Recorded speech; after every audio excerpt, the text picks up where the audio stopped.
de octubre a las 18 horas al lanzamiento del libro Asalto al Paraíso del autor Ralph Ibáñez Noé. Un libro ineludible y un relato en primera persona de un internacionalista chileno que vivió la guerrilla en El Salvador. Un texto que refleja la crudeza de la guerra, pero también la camaradería y el cariño que allí brotó. Participan de esta presentación la ex subsecretaria de Derechos Humanos, Aide Oberreuter, y el director de Radio Universidad de Chile, Patricio López, junto al autor. Les esperamos este lunes 13 de octubre a las 18 horas al lanzamiento del libro Asalto al Paraíso de Ralph Ibáñez Noé en Sala Máster. Miguel Claro 509, Providencia. La entrada es liberada. Aquí en la América nuestra, talento ha habido a raudales, en letras, ciencias sociales, en arte y obras maestras. Y la alegría se muestra en música, danzas, festejos. De cordial genio es reflejo todo el arte popular, mas la justicia social es duelo hiriente y añejo. Las últimas novedades de siglo XXI Argentina y Sexto Piso ya están disponibles en nuestra librería online y a precio rebajado. Asegura tu ejemplar en prosaypolitica.cl. Teléfono 22-341-5942.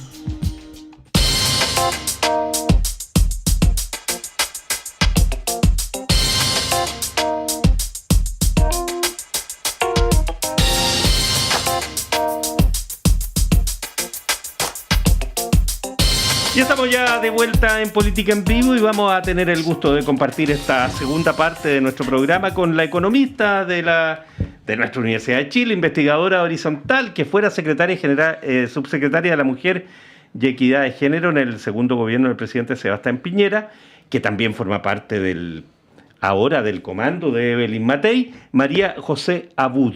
María José, un gusto, muchas gracias y muy bienvenida.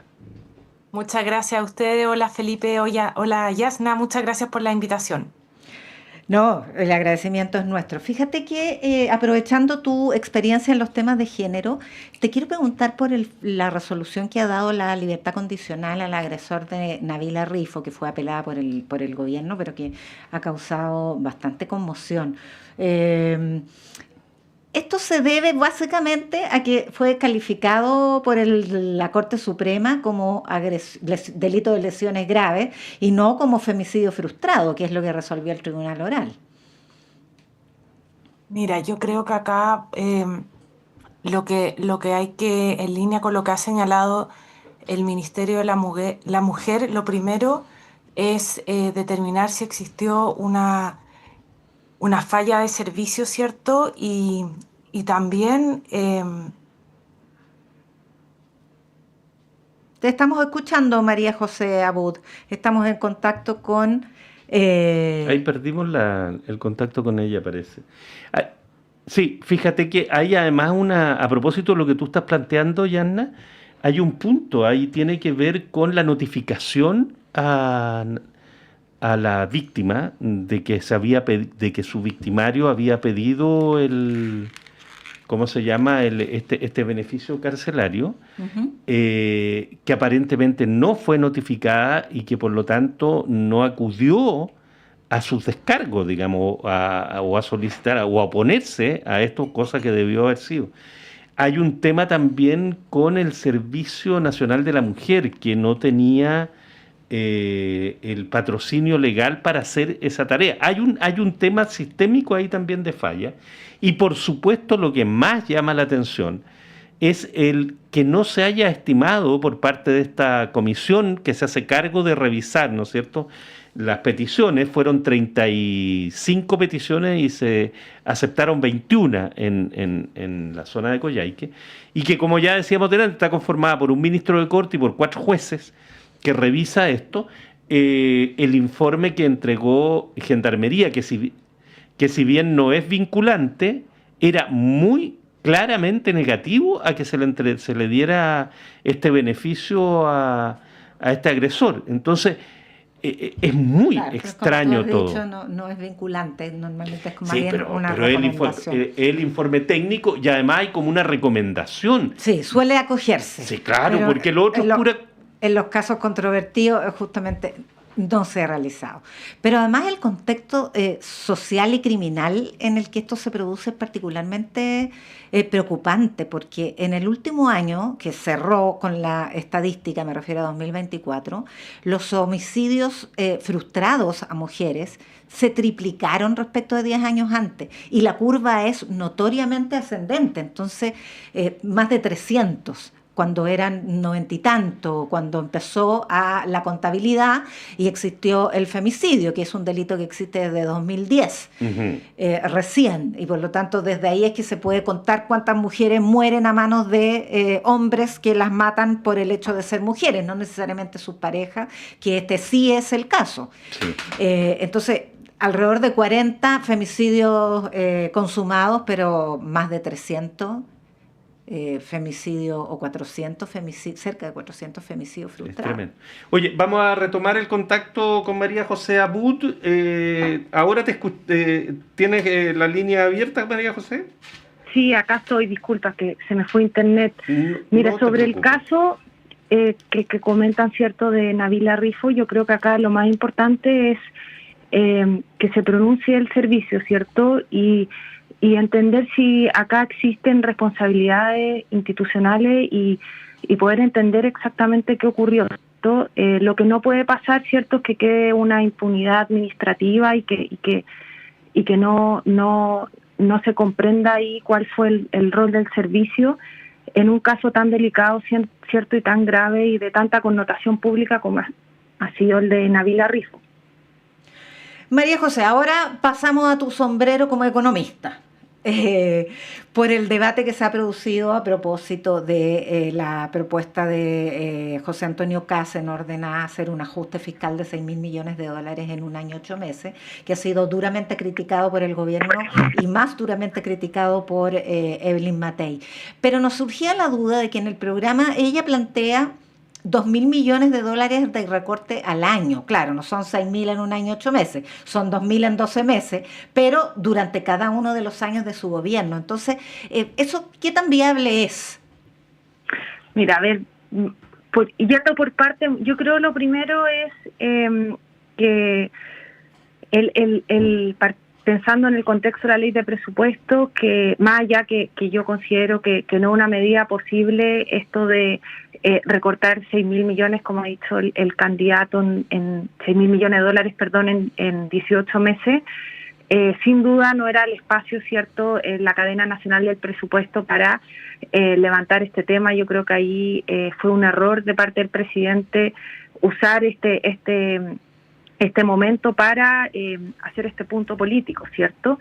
Pero dicho eso, la verdad es que nosotros desde el comando de Evelyn Matei hemos realizado un trabajo serio de estudiar cuáles son aquellos espacios que existen en nuestro presupuesto que nos permitirían recortar de manera responsable sin comprometer hoy día las urgencias sociales. Hoy día tenemos desafíos importantes que no podemos desatender, y ese es el trabajo que hemos realizado. Y acá yo también tengo un doble sombrero, por decirlo así, porque también estuve como parte de esta comisión para revisar el gasto público y proponer reformas estructurales que encargó el exministro Marcel hace unos meses atrás.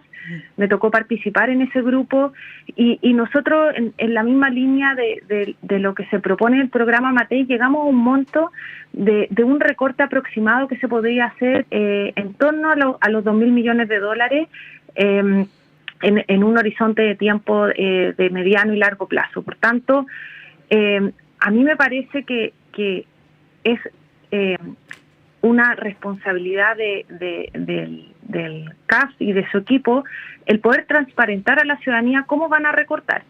Y eso es relevante porque las personas merecen votar informadas, ¿cierto? Y entender si le van a recortar algún beneficio social y qué va a implicar en su vida al final esta propuesta de recorte. Y nosotros en ese sentido, bueno, Ignacio Briones, que es uno de los que ha llevado este tema desde el comando, ha sido súper transparente en cada uno de los ítems que nosotros vemos como posibles para recortar, y creemos que es lo responsable y también es un esfuerzo importante, pero es posible de hacer. ¿Y cuáles son, María José, esos ítems?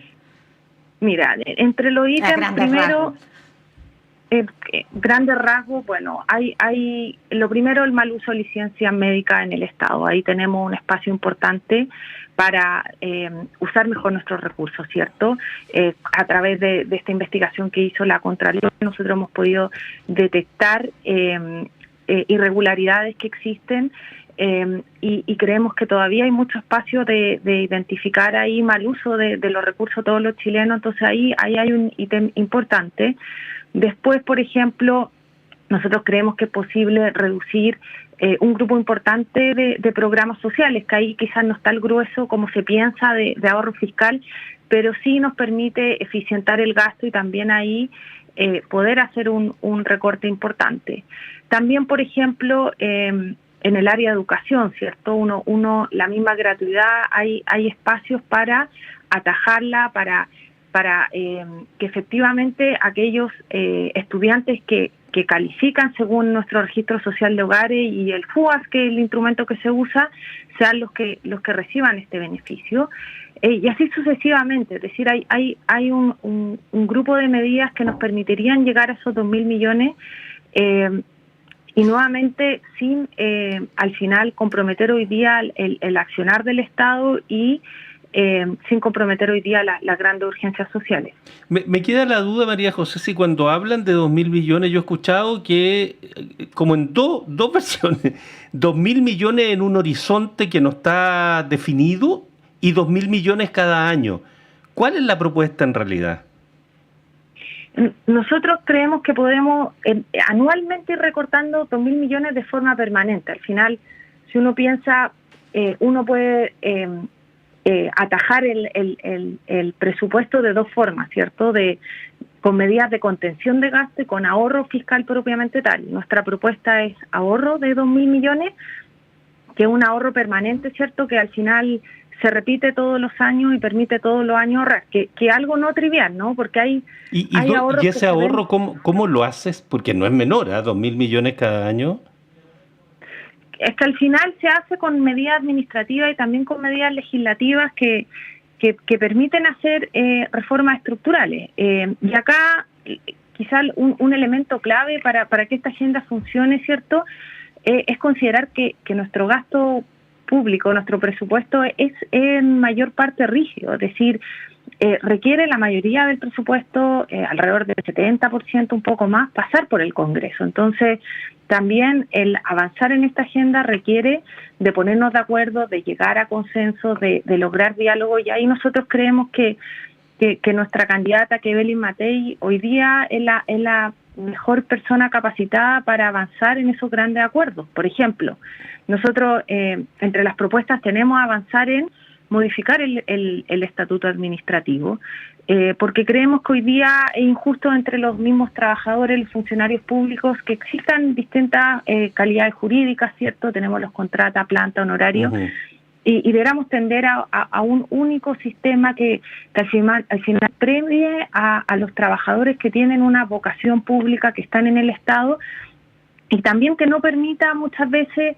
que trabajadores públicos no usen bien el sistema y que al final existan los famosos operadores políticos y que al final dañan a los servidores públicos, ¿cierto? Entonces, parte de nuestra propuesta es avanzar en esa reforma, y esa reforma requiere de una modificación legislativa de bastante esfuerzo en ese sentido, y creemos que ahí, en ese ejemplo, queda plasmado la importancia de que nuestro próximo presidente tenga la capacidad de llegar a acuerdos y de lograr consensos amplios. Eso sin duda, pero una reforma como esa, ¿han estimado más o menos en qué cantidad podría reducir o ahorrar el gasto fiscal? Mira, nosotros no hemos estimado exactamente cuánto, porque es difícil saberlo, ¿cierto? Que cuánto con una reforma al empleo uno podría ahorrar, pero sí uno podría hacer más eficiente al final la función hoy día de los trabajadores públicos, y también eficientar en la medida que nosotros vamos fusionando programas sociales que están duplicados o instituciones que hoy día cumplen funciones duplicadas. También vamos necesitando menos funcionarios públicos y por ende vamos haciendo un ahorro fiscal. Solo por poner 2 ejemplos, hoy día, y parte también de las recomendaciones que a mí me tocó hacer en esta comisión, hay funciones que hoy día se hacen en la CGGOV, ¿cierto? Que dado el nuevo Ministerio de Seguridad, el Ministerio del Interior hoy día tiene nuevas facultades y tiene las vocerías políticas y esa coordinación política dentro de sus funciones. Entonces uno podría pensar, ¿cierto? Y algo que nosotros propusimos en esta comisión de fusionar y de trasladar esas funciones de la CGGOV a un ministerio, y eso significa ahorrar en institucionalidad, en salario y en duplicidad del Estado. Lo mismo, por ejemplo, con un organismo como el INJUV, ¿cierto? El Instituto Nacional de la Juventud, que hoy día tiene poco programa a cargo y hay otros programas de la juventud que se alojan, por ejemplo, en el Ministerio de Desarrollo Social. Entonces, todo ese tipo de duplicidades, uno en los tiempos que estamos hoy día de necesidad de recortar nuestro gasto, tenemos que hacer esos esfuerzos de ir mirando cada peso como se utiliza en el Estado. Y ahí el ejercicio no es trivial y se requiere también de entender cómo funciona el Estado. Nosotros, desde el equipo de Evelyn Matei, venimos trabajando estos temas desde hace más de un año. La mayoría de nosotros ha pasado por el Estado, ¿cierto? Hemos sido funcionarios públicos, entendemos cómo las complejidades que tiene el aparato público y por lo mismo somos capaces de plantear propuestas realistas con fundamento y estudiando también lo que implica cada una de estas medidas. Entonces ahí me parece que es irresponsable este gasto público, ahorro fiscal de 8.000 millones de dólares en 18 meses que propone el candidato Kast, porque todavía no ha sido capaz de explicar con detalle en qué va a consistir, y eso al final es un problema de cara a la elección. Hoy día Bernardo Fontaine dijo cosas más o menos parecidas, habló también de las licencias, habló de los programas que no funcionaban, habló de la austeridad del Estado. En fin, de alguna manera son temas parecidos a los que tú nos estás planteando.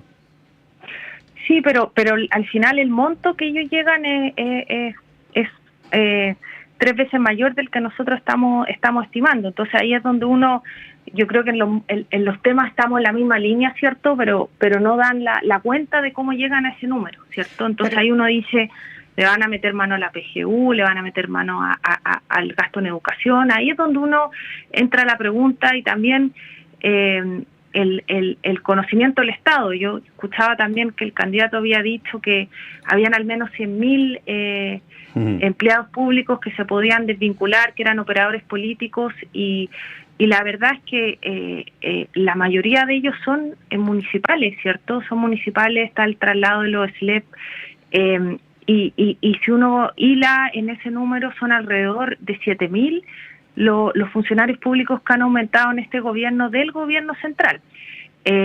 Imaginémonos que todo eso esos 7.000 son operadores políticos, que no lo creo así, ¿cierto? Estamos hablando de que la cifra que ellos plantean de ahorro ahí sería 20 veces menor. Entonces, ese tipo de ejemplos demuestran que no hay un conocimiento del Estado y que no hay un fundamento detrás de la propuesta.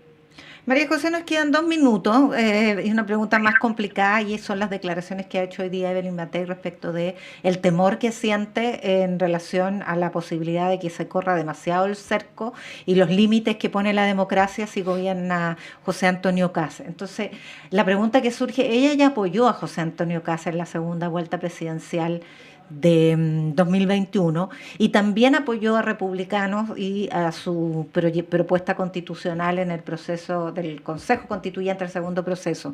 Entonces, ¿por qué hoy día una crítica tan abierta al candidato contrincante? Mira, Yana, yo creo que hoy día nuestro foco y energía está en la segunda vuelta. Y cuando uno siente que se está haciendo un buen trabajo, un trabajo que congrega, ¿cierto?, que une, que hoy día tenemos una alianza inédita, ¿cierto?, con Amarillo, con Demócratas, que al final nos habla de que sí es posible avanzar en acuerdos y sí es posible, ¿cierto?, pensar en cómo hoy día salimos de los grandes temas que que al final vamos a tener que ponernos de acuerdo en el Congreso y congregar, ¿cierto?, qué es la seguridad y qué es la generación de empleo. Y yo me quedo con eso. Hoy día nuestra energía y nuestro foco no está en pensar en un posible apoyo, ¿cierto?, acá, porque no creemos que ese sea el escenario de lo que va a ocurrir. Y yo creo que por eso también la candidata Evelyn Matei no está dispuesta a dar ese apoyo hoy día, porque cuando uno está convencido que le va a ir bien y que va a pasar a segunda vuelta y que uno va a hacer la carta, ¿cierto?, es difícil ponerse en ese escenario. Y eso es lo que nosotros estamos trabajando día a día. Somos un equipo grande, hay más de 500 personas de regiones, de distintas edades, de distintos también conocimientos, en los temas que estamos trabajando en un programa serio, responsable y que nos saque de la solución, de los problemas que estamos hoy día y nos entregue soluciones. Y ahí está nuestra energía, no estar pensando en escenarios que no creemos posibles y que no queremos que sean posibles, ¿cierto?, porque estamos convencidos que Evelyn Matei es la mejor opción para Chile. Pero es posible que Kast pase a segunda vuelta. En ese caso, el apoyo sería recíproco, porque el candidato Kast ha dicho que él no tiene dudas de que apoyará a quien sea que pase de la oposición a la segunda vuelta. Claro, pero yo creo que no es el momento para estar pensando en eso, ¿no? Y no una decisión también, como le ha hecho la candidata, que pase por ella sola, una decisión ¿cierto?, de los partidos políticos, ¿cierto?, de Chile Vamos, y hoy día la energía está en otro escenario, está en otro tema, y está en dejarlo todo ¿cierto?, en esta campaña y continuar trabajando en un proyecto político que creemos que es sin duda el mejor para Chile. María José Abud, economista, investigadora horizontal, ex subsecretaria de la Mujer y Equidad y Género bajo el segundo gobierno del presidente Sebastián Piñera. Te queremos agradecer la gentileza que has tenido de conversar con nosotros. A un gusto saludarte y muchas gracias. Gracias a ustedes, que estén muy bien. Gracias, María José. Saludos. Ya, pues. Nos vamos. Faltan 2 minutos nada más para las 8. Tania González y Fernando Sepúlveda han estado en la producción periodística. Patricio Núñez y me quedé pegado. Ariel Acevedo estaba mirando que lo que viene de la sala máster. En la puesta al aire, Patricio Núñez y Ariel Acevedo. Pero ¿sabes lo que viene en la sala máster? Cuéntame. ¿Te acuerdas de Santiago del Nuevo Extremo? Por supuesto. Bueno. 40 años del álbum Barricadas van a celebrar aquí en la Sala Máster, pero ahora convertido en un trío.